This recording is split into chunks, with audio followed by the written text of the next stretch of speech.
Musi river ఫ్రంట్కి సంబంధించి ఈరోజు సాయంత్రం ముఖ్యమంత్రి రేవంత్ రెడ్డి డిపిఆర్ కూడా పవర్ పాయింట్ ప్రజెంటేషన్ ఇవ్వనున్నారు మీడియాకి. దానికి సంబంధించి మూసీ రివర్ ఫ్రంట్కు మొదటి నుంచి వ్యతిరేకిస్తున్న ఇక్కడ కొందరు కాలనీ వాసులు అయితే మనతో ఉన్నారు. వాళ్ళు ధర్నా కూడా ఇస్తున్న పరిస్థితి.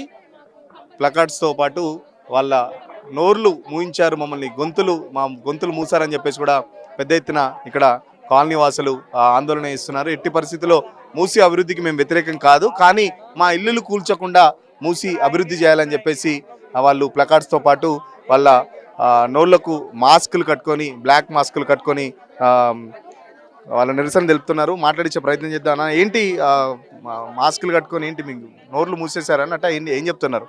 ఇది 1 ఇయర్ కింద నుంచి కూడా ఇదే నిరసన తెలుపుతున్నాము. ఏది మామూలు పట్టించుకోకుండా డిపిఆర్ రెడీ చేస్తున్నాడు. దానికి నిరసనగా బ్లాక్ డే మాకు ఈరోజు బ్లాక్ డేగా ప్రకటించుకున్నాము. సరే, ఈ 1 ఇయర్ నుంచి మా బాధలు, మా పరిస్థితులు, మా ప్రాబ్లమ్స్ ఏవి అతనికి అర్థం చేసుకొని డ్రాప్ అవుతాడేమో అనే ఆలోచన చేసినాము. కానీ ఈ పరిస్థితి అదే విధంగా కనిపిస్తుంది, ముందుకు పోయేటట్టు కనిపిస్తుంది. సరే, ఎంతవరకు పోతాడో పోనీ, మేము కూడా అదే పట్టుతోనే ఉండాలని ఫిక్స్ అయినాము. మా ప్రాణాలు పోయేంత వరకు ఇదే విధంగా కొట్లాడాలని మా అందరూ కలిసికట్టుగా మొన్న మధు పార్క్ సంబంధించి కూడా ముఖ్యమంత్రి ఒక సభలో మాట్లాడుతూ మధు పార్క్ సంబంధించి జీరో వాల్యూ అని చెప్పేసి చెప్తున్న పరిస్థితి. సో మీ సంబంధించి అంటే మీ ఇల్లు కూడా జీరో వాల్యూ కిందకి ఏమైనా చెప్తున్నారా? ఏం చెప్తారు మరి? ఆ విధంగా ఒక ప్రైవేట్ వాల్యూ జీరో వాల్యూ అనడము తప్పు. అది సీఎం వాళ్ళే ఇచ్చారు పర్మిషన్, వాళ్ళే అన్ని ఇండ్ల పర్మిషనే కానీ, వాటర్ పర్మిషన్ కానీ A to Z వాళ్ళే ఇచ్చారు. ఇప్పుడు జీరో వాల్యూ అనడం కరెక్ట్ కాదు. జీరో వాల్యూ సరే, వాళ్ళకు జీరో వాల్యూ అని మధు పార్క్ వాళ్ళ కాడికే చెప్పిండా, అందరికీ చెప్పిండా అనేది తెలియదు. ఇంకో విషయము, వాళ్ళు ఏదో ప్లేస్కు ప్లేసు అది దానికి కన్స్ట్రక్షన్కు అమౌంట్ అవి అని అంటారు. సరే, వాళ్ళతో పాటు వాళ్ళు ఒక్కరే లేరు కదా, ఈ మూసీ పైన చాలా ఉన్నది. వాళ్ళందరికి ఇచ్చి నువ్వు పని స్టార్ట్ చేస్తే ఆ విధంగా మేము ఆలోచిస్తాం. అది కరెక్ట్గా దీనికి పక్కనే ఏదైనా ప్లేస్ వాళ్ళకి ఇస్తామని అన్నారు కదా, వాళ్ళకొక్కరికి ఇస్తే ఎట్లయితుంది? వాళ్ళొక్కరికి ఇచ్చి మిగతా వాళ్ళని అంటే ఇయ్యనన్నట్టే కదా. అది కాదు, ఇది ప్రాక్టికల్గా ఇది ప్రాజెక్టు ముందుకు పోతుందని నాకు నమ్మకం లేదు. देखिए सर, हमारा घर है सन सिटी में। सन सिटी में क्या है बोले तो सन सिटी है। सन सिटी में क्या है बोले तो रिवर इन लोग क्या बोल रहे बोले तो buffer zone FTL buffer zone लगाए। बफर जोन जब हम लिए थे ना 99 में हमारा फादर लिया था। 99 में जो है 2 मीटर था, उसके बाद 2003 में 9 मीटर हुआ बफर जोन, और उसके बाद 30 मीटर करे, फिर 50 मीटर करे। अगर ऐसा बढ़ाते गए तो आपका घर कहाँ तक भी आ जाएगा ना सर। पानी कभी भी ऊपर नहीं आया, एक ही बार पानी ये बार ही ऊपर आया, क्योंकि क्या है बोले तो वो पूरा जाम हो गया था यहाँ से वहाँ तक। मामूली क्या है, ड्रेनेज लाइन रहा तो भी उसको साफ करते, ये कभी नहीं साफ हुआ, जिंदगी में कभी भी साफ नहीं हुआ। तो इसलिए क्या हुआ बोले तो पूरा पानी थोड़े एरियो में, जैसा कि गवर्नमेंट के स्कूल्स में आता, ऑफिसर्स में आता, कई जगह आ जाता ना सर पानी। कहाँ नहीं आता बोलिए आप? इन्हों जो है ना, अगर कुछ एक प्रोजेक्ट करना चाह रहे तो कुछ काम करके बताना चाहिए ना सर, ये मैं कर सकता हूँ बोल के। अभी तक कोई कांग्रेस का काम कंप्लीट नहीं हुआ। हाँ, पुराने काम है जो गवर्नमेंट के थे, पुराने गवर्नमेंट के वो काम इन लोग जाके कंप्लीट कर रहे हैं, उसकी रिबन काट रहे, हम लोग करे बोल रहे। ऐसा तो नहीं होता। अभी कुछ नया काम करना, उसको डीप करिए, 2 साइड से वॉल लगाइए उसको, और पाइपलाइन डालिए उसको, ड्रेनेज का जो आके पानी फ्लो हो रहा ना, उससे हटाइए आप उसको। आप एक काम करके, रिवर अगर आप काम करके बताते तो बाजू के लोग भी आपकी बात सुनते थे। और आप एक भी भरोसे की बात नहीं कर रहे। आप चीफ मिनिस्टर है, आप जिम्मेदार है, आप बोलना कि भाई मैं ये देता हूँ तुम लोगों को, तुम लोगों के घर है ना, तुम लोगों का 1 करोड़ का घर है, मैं तुम्हारा 1.25 देता हूँ तुम लोगों को, क्योंकि मैं तुम्हारा घर ले रहा हूँ ना, मैं तुम्हारा देता हूँ, एक जिम्मेदारी रहती। आप जो है मैं खाली TDR दे देता हूँ, तुम लोग सामान सर पे रख लो और कहीं भी चले जाओ, ऐसा थोड़ी होता सर। बोलिए हमको जब हमारा चेक मिलेगा या हमारा घर मिलेगा हमको, तो फिर भी हम हमारा घर, चलो भाई हमको 1 करोड़ का था 1.25 आ रहे हमको, बल्कि हम लोग हट सकते हैं वहाँ से। नहीं तो कैसा हटेंगे सर बोलिए। छोटे छोटे बच्चे हैं, मेरी माँ जो है ना, जो मैं घर में रहता हूँ, वो घर हमारा उतना अच्छा नहीं है, बहुत अच्छा नहीं है। अभी हम लोग पुराने घर में ही रह रहे, तो हमारे अम्मा जो है ना, हम नया घर बनाए जाने के लिए इधर से शिफ्ट हो जाएंगे, बल्कि हमारे अम्मा बोले नहीं, मेरे को ये नदी देखना है, मेरे को यहीं रहना है, मैं यहाँ से नहीं जाती। अगर तुम लोगों को, अगर तुम्हारा घर बना लिए तुम जाओ, बच्चों को बोल रहे तुम जाओ, लेकिन मैं यहाँ से नहीं हटती। हमारी ज़िंदगी जुड़ी हुई है वहाँ से। हाँ, हम लोग रोज़ सुबह में उठ के मोर देखते हैं, हाँ, पानी में जा रहे कुछ भी फिश देखते हैं, हर चीज़ देखते हैं हम लोग।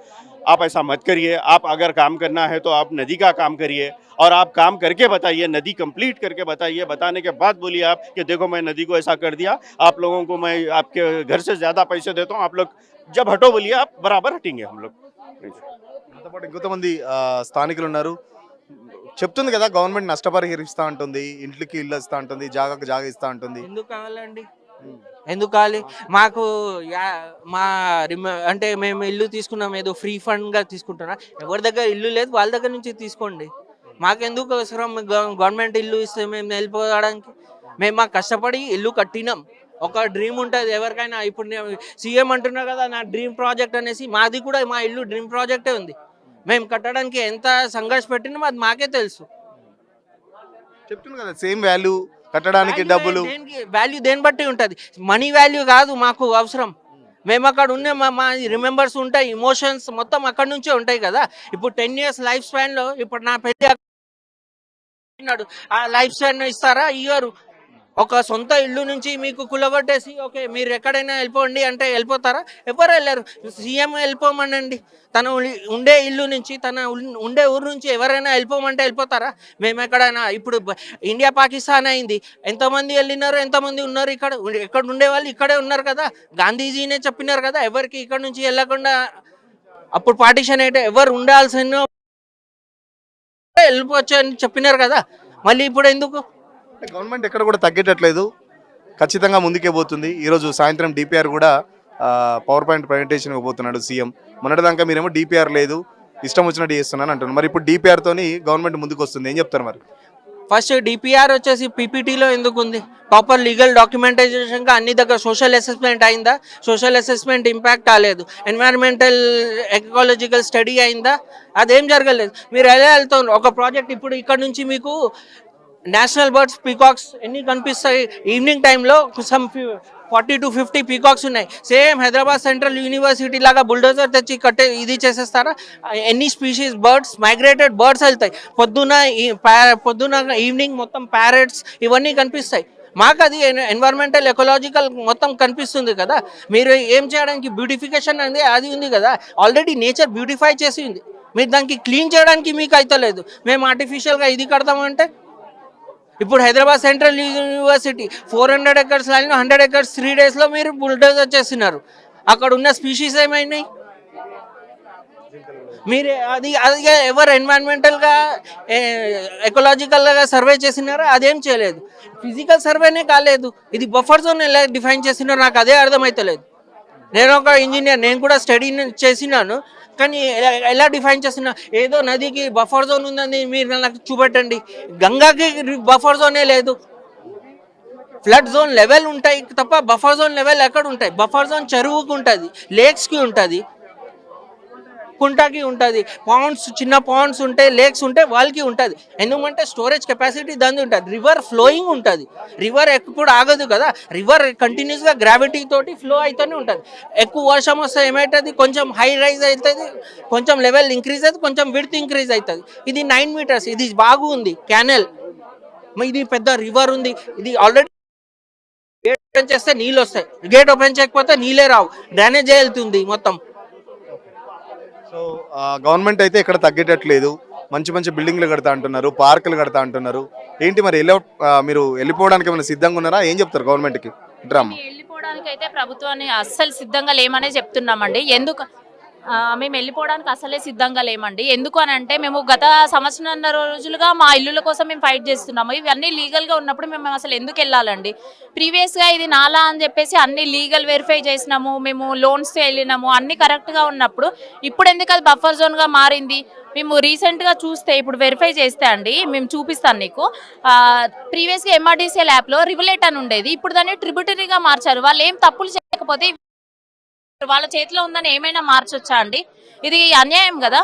ఏ నాలా అయినా ఇప్పుడు మాకు గండిపేటలో కానీ ఉస్మాన్ సాగర్ కానీ హిమాయత్ సాగర్ కానీ నిండితే కానీ వాటర్ ఫ్లో అనేది ఉండదు. అట్లాంటప్పుడు ఎందుకు అది బఫర్ లిమిట్లు అంతా ఇంత అని ఎందుకు మేము కొనేటప్పుడు లేని బఫర్ లిమిట్లు ప్రభుత్వాలు మారిన కొద్దీ ఎందుకు ఇంక్రీజ్ చేయాలని చూస్తున్నారు? అది కరెక్ట్ కాదు కదండి. ఓషన్స్ పక్కన సముద్రాలు ఉంటాయి. ఇప్పుడు నార్మల్గా వాళ్ళు బీచెస్ దగ్గర పక్కకే పెద్ద పెద్ద బిల్డింగ్స్ కడతారు, వాటికి లేని బఫర్ జోన్. మరి వీటికే అంత బఫర్ జోన్ అంటే వాటికి ఎంత తీసుకోవాలండి? అంటే దాని నియర్ బై అసలు ఏది ఉండొద్దా?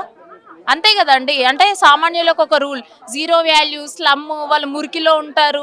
మా ఇల్లులు మీరు ప్రతిసారి చూపిస్తున్నారు కదండి, మేము మురికిలో ఏమి ఉండట్లేదు, మేము అందరం కొనుక్కున్న ఇల్లులు, మాకు అంత అభ్యంతరం లేదు. ఒకవేళ ఏమైనా ప్రాబ్లమ్స్ ఉంటే ప్రాబ్లమ్ని రిజాల్వ్ చేయండి, మమ్మల్ని తీసేయడం కాదు అని ప్రభుత్వాన్ని కోరుకుంటున్నాం. మీరు చెప్పండి అమ్మా, ఏంటి ఎన్ని సంవత్సరాల నుంచి ఉంటున్నారు? మాస్క్ తీసేయండి. ముఖ్యమంత్రి అయితే మధుపార్క్ సంబంధించి అక్కడ జీరో వాల్యూ అపార్ట్మెంట్స్ ఎవరు అంటే అది దానికి ప్రాపర్టీకి డబ్బులు రావన్నట్టు చెప్పిన పరిస్థితి, ఏం చెప్తారు మరి? అదేనండి, మరి డబ్బులు రావని అప్పుడు చెప్పడం కాదండి, రిజిస్ట్రేషన్లో టైం అప్పుడు జీరో వాల్యూ అని చెప్తే ఎవరు రిజిస్ట్రేషన్ చేయించుకోవాలి. మేము ఎవరం వెళ్ళి కబ్జా చేసుకున్నది కాదు, ప్రాపర్గా వెళ్ళి డాక్యుమెంట్స్ అన్ని వెరిఫై చేసుకుని ఏదైతే రిజిస్టర్ ఆఫీస్లో రిజిస్ట్రేషన్ చేసుకున్నాం. ఆ రోజు మరి మీది జీరో వాల్యూ అంటే మేము ఎందుకు కొనుక్కుంటామండి? వెళ్ళి మాకేమి డబ్బులు చెట్లకు గాయట్లేదు కదా, తెంపేసి తీసుకెళ్ళి ప్రభుత్వాలకి రిజిస్ట్రేషన్ ఆఫీసులలో కట్టడానికి దగ్గర దగ్గర 2 లక్షల వరకు రిజిస్ట్రేషన్ ఫీజే కట్టినామండి మేము. ఆ రోజు జీరో వాల్యూ అని చెప్తే మేము ఎందుకు రిజిస్ట్రేషన్ చేయించుకుంటామండి? ఇది తప్పండి. జీరో వాల్యూ అనే అనడం మాత్రం చాలా తప్పండి. అది ముఖ్యమంత్రి కూడా చెప్తున్నాడు కదా, ఇల్లుకి ఇల్లు లేకపోతే మీరు కట్టుకోవడానికి ఇంటీరియర్ కి అన్నిటికీ డబ్బులు ఇస్తామని చెప్పేసి కూడా మధుపార్క్ సంబంధించి కూడా మన ఆఫీసర్లు చెప్తున్న పరిస్థితి. మధుపార్క్ సంబంధించి వాళ్ళు కూడా ఎమ్మెల్యేని కలిశారు, ఎమ్మెల్యే కూడా అవసరమైతే 1000 కోట్లు ఇస్తామని చెప్పి వాళ్ళు కూడా రెడీగా ఉన్నారు. సార్ మీకు కూడా అట్లాంటి మన నష్టపరిహారం ఎక్స్పెక్ట్ చేస్తున్నారా? ఏం చెప్తారు? నేను రేవంత్ రెడ్డి గారు అని మెన్షన్ చేయనండి, క్యాజువల్గా ప్రభుత్వాల గురించి మాట్లాడుకుందాం మనం. నేను చిన్న ఉన్నప్పటి నుంచి అంటే నేను బార్న్ అండ్ బాటప్ అంతా తెలంగాణ, నాది వరంగల్ యాక్చువల్లీ ప్రాపర్. నేను హైదరాబాద్లో ఏదైతే ఇస్తాయో నేను ఎట్లా చెప్తా అంటే మాది ఇందిరమ్మ హౌస్ అండి. నేను చిన్న ఉన్నప్పుడు మాకు ఇందిరమ్మ లోన్ ద్వారా మాకు హౌస్ వచ్చింది, కట్టుకున్నాం మేము. When I was in 9th class. అది వాళ్ళు ఎప్పుడో చెప్పి మాకు డబ్బులు మేమంతా ఇల్లు కట్టేసుకున్నాక వాళ్ళు మాకు డబ్బులు ఇచ్చారండి. అది నేను ఇంటర్ డిగ్రీ ఫస్ట్ ఇయర్ చదువుతున్నప్పుడు డబ్బులు ఇచ్చారండి. ఇవి ప్రభుత్వం మాటలు, ప్రభుత్వం చెప్పే మాటలు ఈ విధంగా ఉంటాయి. అది నేను చిన్నగా ఉన్నప్పటి నుంచి చూస్తున్నా. వీళ్ళు ఇప్పుడు ఇమీడియట్గా ఇచ్చి ఇమీడియట్గా తీసుకోరు కదా. ముఖ్యమంత్రి మాటలు నమ్మడం లేదు మీరు? నేను ప్రభుత్వాన్ని నమ్మట్లేదు, నేను అదే క్లియర్ గా మీకు ప్రూఫ్స్ తో చెప్తున్నాను. అంటే ముఖ్యమంత్రి రేవంత్ రెడ్డి నేను ప్రూఫ్ తో చెప్తున్నాను. నేను ప్రభుత్వాన్ని నేను ఎందుకు నమ్మట్లేదు అంటే నేను చూసాను నా కళ్ళతో. నేను 9th క్లాస్లో మా నాన్న ఏదైతే ఇల్లు కట్టాడో, అప్పు చేసి కట్టాడు, అదంతా ఫినిష్ అయ్యాక ఎప్పటికో వచ్చాయి ఆ డబ్బులు. ఆ వడ్డీలన్నీ కట్టుకొని అవన్నీ అయ్యేసరికి మా నాన్నకి ఇంకా చాలా అప్పు అయింది.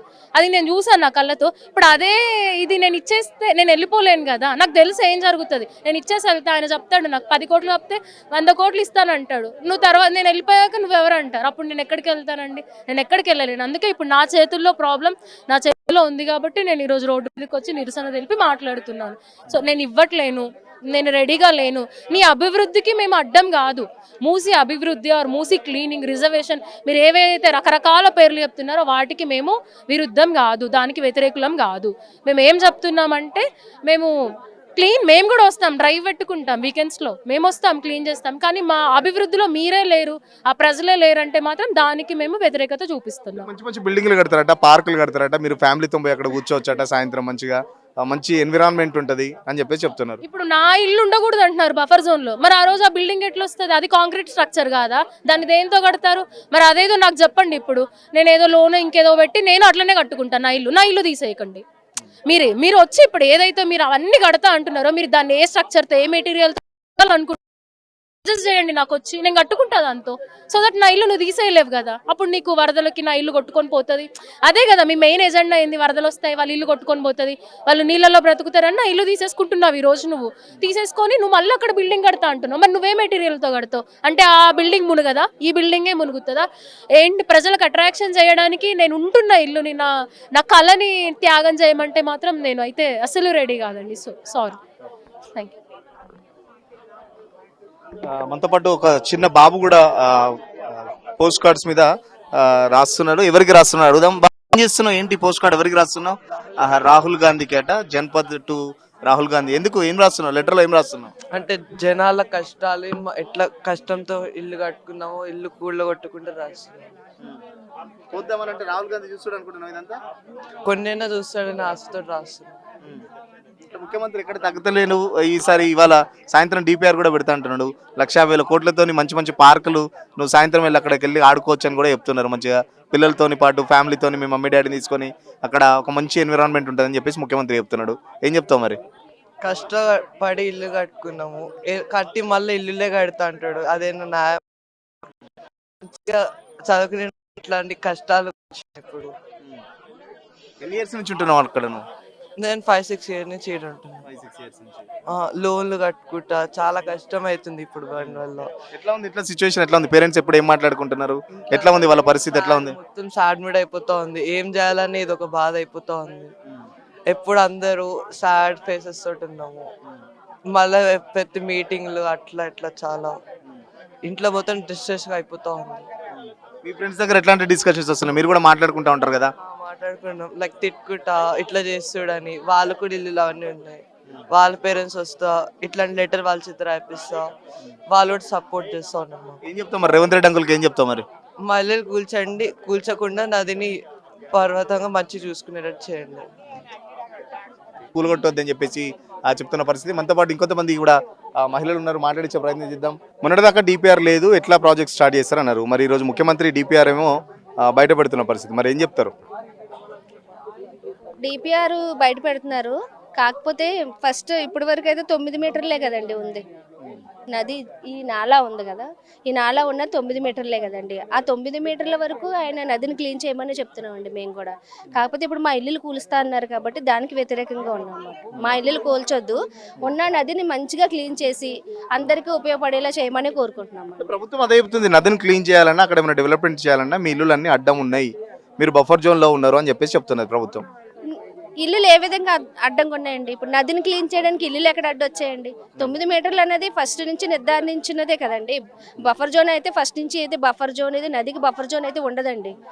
ఓన్లీ చెరువులకే బఫర్ జోన్ ఉంటుంది. ఇప్పుడు ముందు నుంచి 9 మీటర్లు అన్నప్పుడు ఈయన పెంచి మళ్ళీ మా ఇల్లులు కూలుస్తాననే దానికంటే ఉన్న 9 మీటర్లు క్లీన్ చేయమని చెప్తున్నాం కదండి. మేము ఉన్నంతలోనే క్లీన్ చేయమంటున్నాం. ఇప్పుడు కరెక్టే. ఇప్పుడు మా ఇల్లులు కూల్చి మళ్ళీ ఆయన ఏం చేస్తారండి?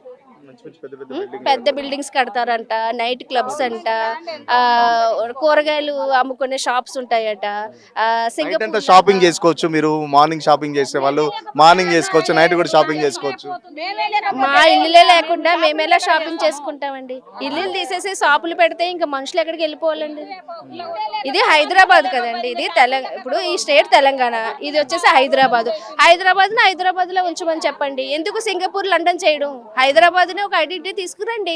మిగతా మొత్తం కంట్రీస్ లోనే హైదరాబాద్ కూడా ఒక కంట్రీతో సమానం అని చెప్పేసి ఒక ఐడెంటిటీ తీసుకురమ్మని చెప్పండి. అంతేగాని ఉన్న హైదరాబాద్ని ఏమో ఉన్న హైదరాబాద్లో ఇల్లులు కూలగొట్టి సింగపూర్ చేస్తాను, లండన్ చేస్తాను, నైట్ షాపింగ్లు మాల్ చేస్తుంటాము, హైరేజ్ బిల్డింగ్లు కడతాం. హైరేజ్ బిల్డింగ్ల వల్ల వచ్చే సివరేజ్ అంతా మరి నదిలోకి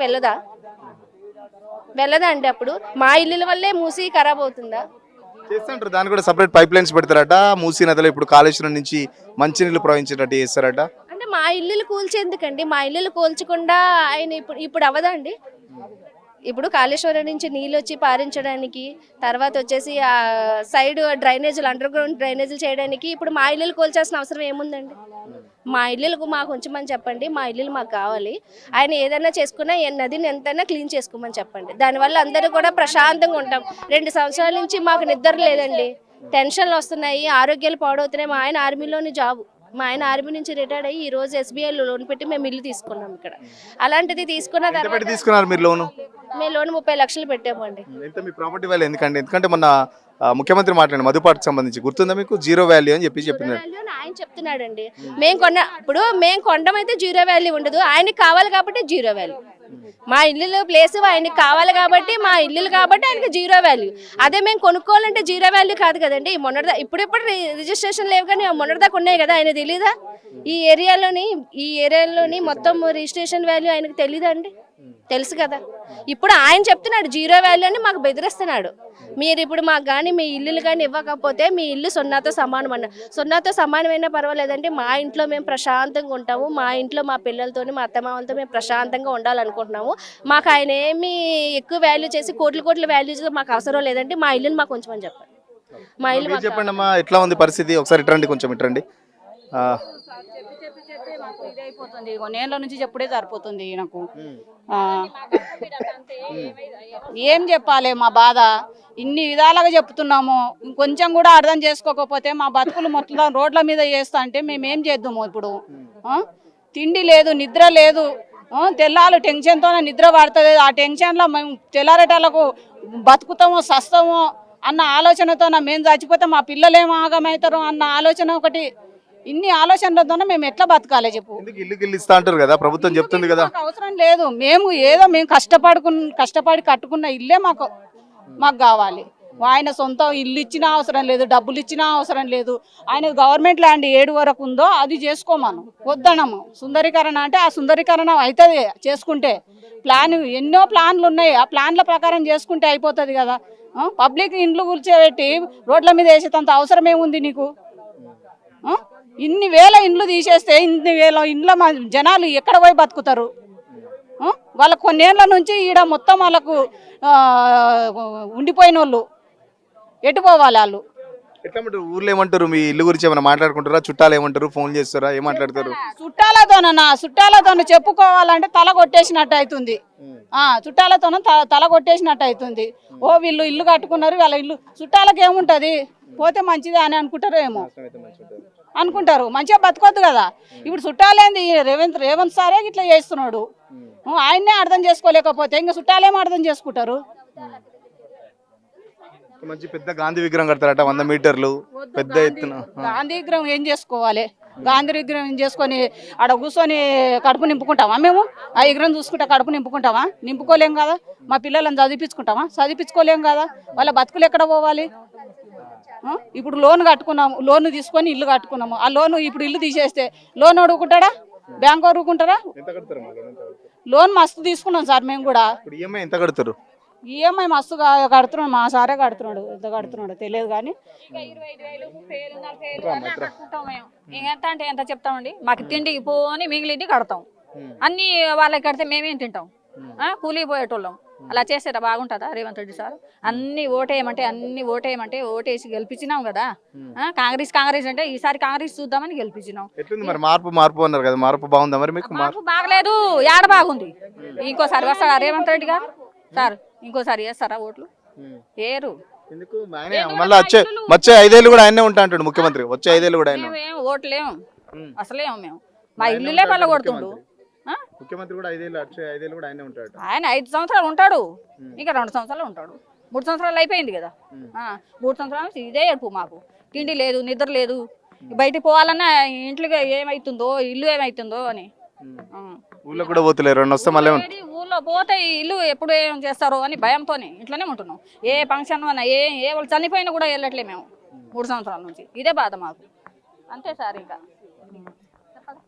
చూస్తున్నాం కదా, మొత్తం కనీసం ఎవరైనా చనిపోతే కూడా ఊర్లకు వెళ్ళలేని పరిస్థితి. ఎందుకంటే ఊరికి వెళ్తే ఎప్పుడు బుల్డోజర్లు వచ్చి కూలగొడతారన్న భయం అయితే బాధితుల్లో కనబడుతుంది. ఖచ్చితంగా మూసీ రివర్ ఫ్రంట్ సంబంధించి మేము వ్యతిరేకం కాదు, గాంధీ స్టాచ్యూ పెట్టుకోవాలన్నా మేము వ్యతిరేకం కాదు. బట్ మా ఇల్లు డిస్టర్బ్ కాకుండా మీరు ఎంతవరకు అభివృద్ధి చేసుకుంటే చేసుకోండి.